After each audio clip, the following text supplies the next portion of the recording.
Wisconsin's April 7th election will be one worth watching because there will be a couple of interesting and important races on the ballot. The highest seat at stake is on Wisconsin's Supreme Court. Chief Justice Shirley Abrahamson, first elected to the court in 1979, is seeking another 10-year term. She will face Jefferson County Circuit Court Judge Randy Koschnick. Chief Justice Abrahamson is our guest today on UpFront. Welcome to the program. Good to see you again. It's good to see you. What's the biggest difference between you and your challenger, Judge Koschnick? Well, I can tell you about myself. And I've been a justice for over 30 years and Chief Justice for over 10. And I call each case on the basis of the facts and law, without a personal ideology, without a personal agenda, without outside influences. And that's what a good judge should do, be independent and fair. Judge Koschnick at prior events uses the term judicial activist to label you. What do you say to that? Well, no one knows what a judicial activist means, but it means he's unhappy about something. And I'll give you a definition that fits all instances, and that is he just didn't like a case. That's it. That's it in a nutshell. That's right, and he doesn't tell you why or how. Judicial activist is a slur or intended as a slur. Polls show no one knows what it means, but it does mean the person didn't like the decision. I want to talk to you about the judicial independence question, because there was an interesting ruling by federal judge Barbara Crabb last week, essentially saying that judges in this state can join political parties, they can personally solicit donations, they can endorse partisan candidates. Is this good for judicial independence in Wisconsin?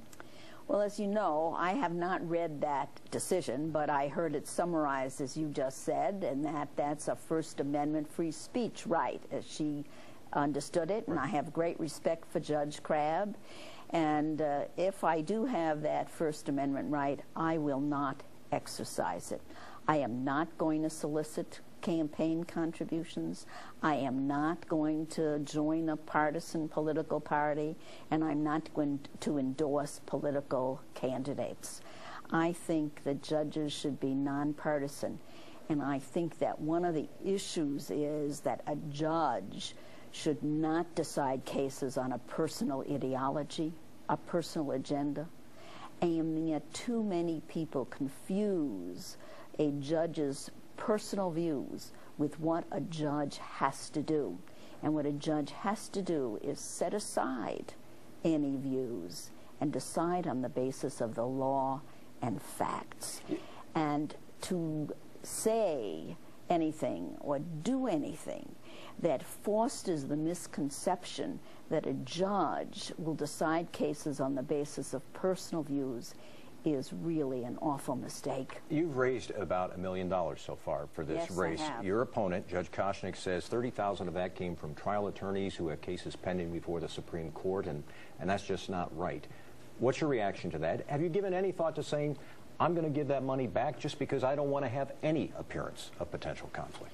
Well, we shouldn't have any appearance of potential conflict, and as you know, the elective system requires that there be money and funds to support a campaign.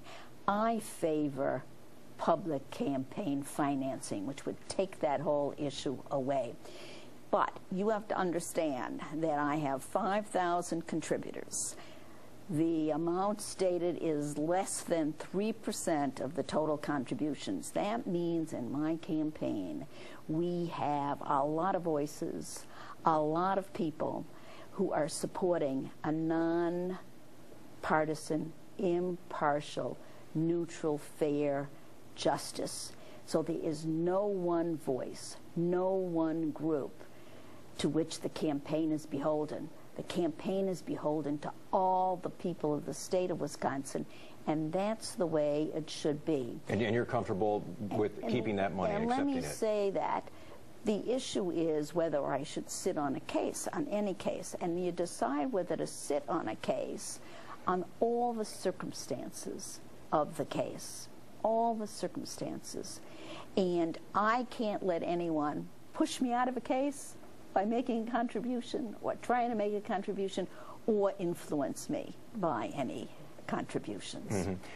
This campaign so far has been marked by the absence of big media There were several special interest organizations that spent a lot of money in the last couple of state Supreme Court races. So far, we haven't seen that money. You anticipate we will see this money before the end of the election process?